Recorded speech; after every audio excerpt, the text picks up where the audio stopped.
In the last lecture, you learned 11 tips for writing magnetic headlines. I gave you the tools to really practice those headlines and also places that you can look for inspiration, and also then the formulas that you can use and the tips to really write magnetic headlines.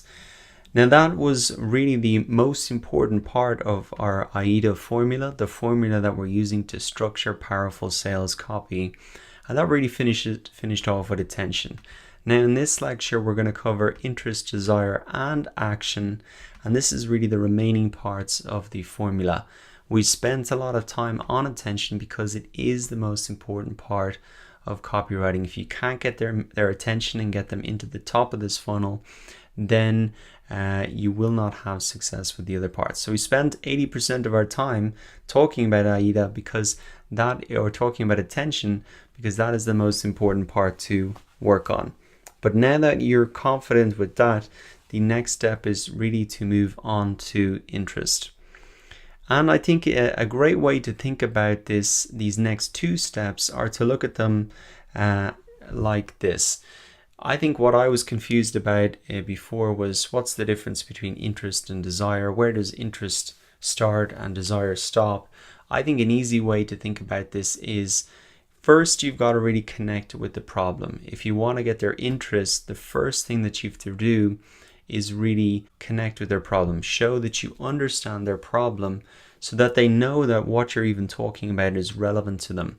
So that's how you really get their interest.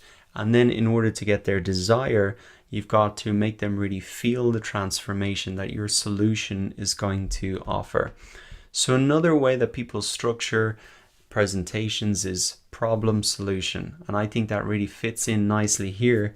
You show the problem to get their interest, and then you can really get their desire by making them feel the transformation that your solution gives it. So that's the way I think about it. That's my little spin on it.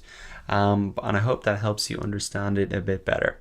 So how do you really understand their problem, or how do you show that you understand their problem? Well, one thing you can do, and it's very easy, is to share your personal experience.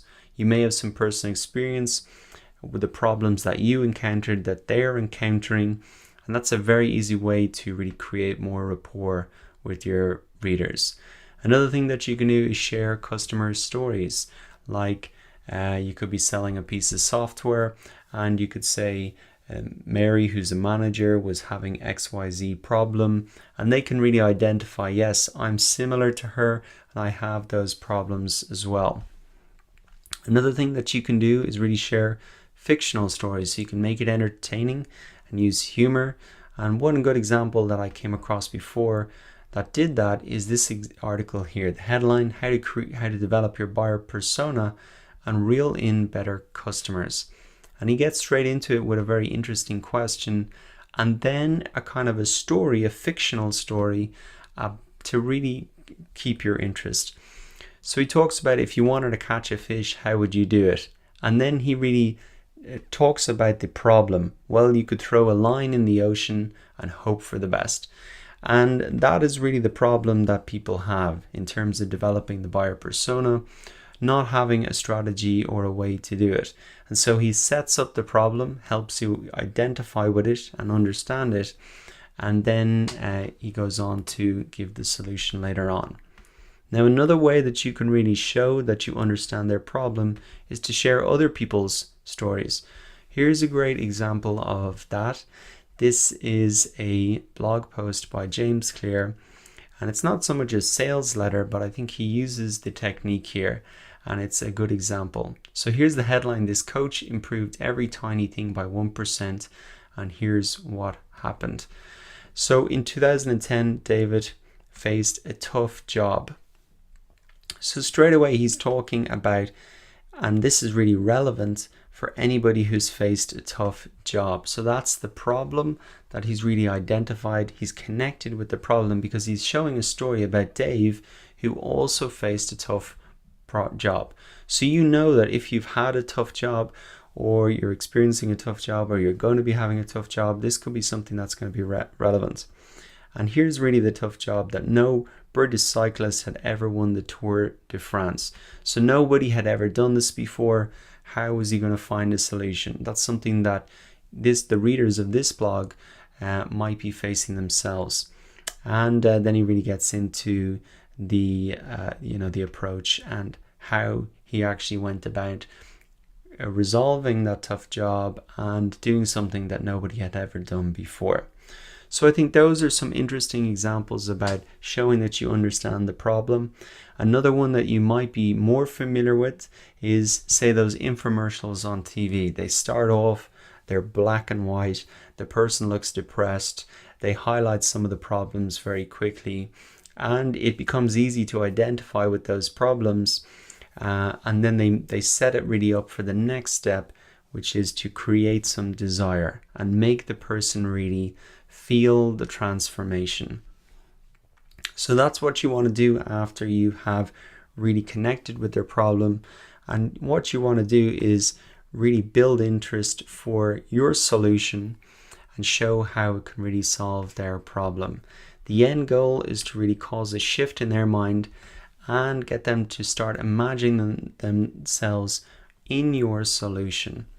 And I think one common mistake when you're trying to really make them feel the transformation is to sell the product features rather than the benefits for the customer. So if you really want to make people feel that transformation and what the solution feels like, talking about the product features is not really going to help them do that.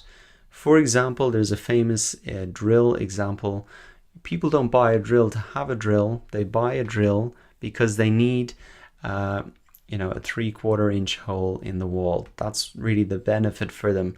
And even going further on that, they buy a drill because they want to fix things around the house. They want to feel like they have those skills. And for a man, it might be they want the wife to compliment them and to feel like a handyman. So those are some of the benefits, and the point there is really to focus less on all of the great things about your product and more about how the product will make the visitor's life better and how it will make the visitor really feel. And I think that goes back to some of the very basics of marketing. It's really all about them and what you can do for them. It's not so much about your product and how great it is. It's all really about them and the solution and the transformation that it can make for them.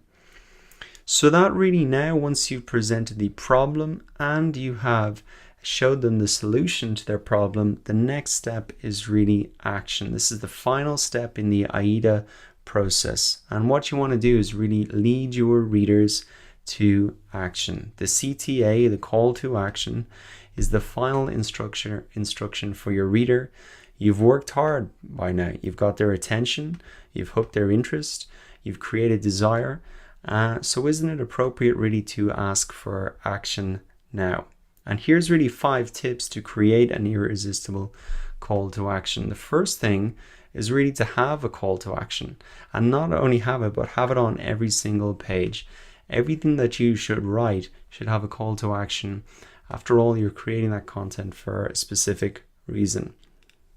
So what else I would suggest is to start with a command verb like buy, shop, order, download, subscribe, watch, share, fill in the form, find out how, and really direct people with a command to what the next step should be. You can also create some urgency and use some discrete measurements of time in your call to action. Phrases like click now, try our software today, offer expires in this date, and to show them really how easy and immediate some of those actions will be.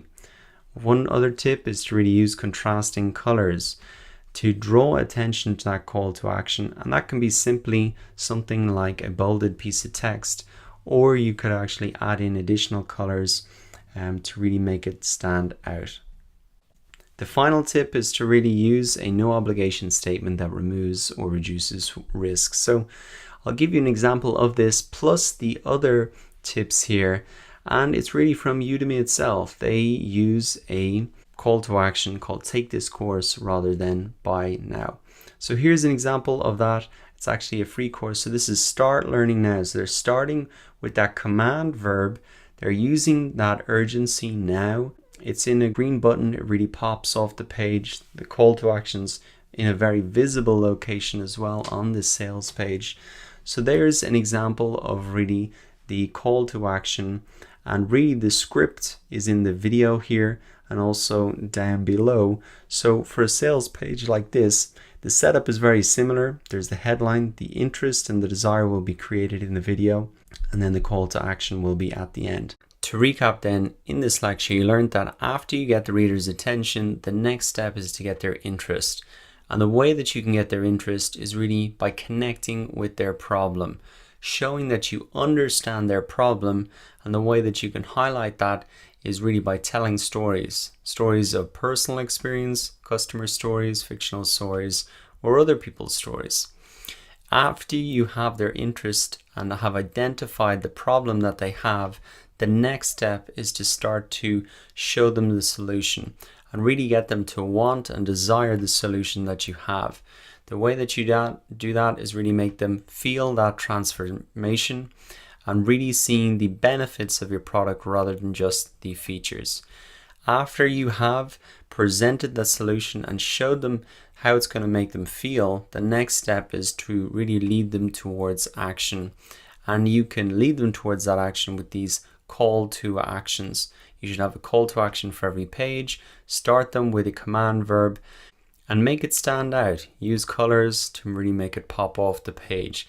You can also use these no obligation statements like take this course, start learning now, to really reduce the risk of people getting started. So that really wraps up on the interest, attention, and action. And in the next lecture now, let's pull everything together and really recap on how you can implement this for yourself.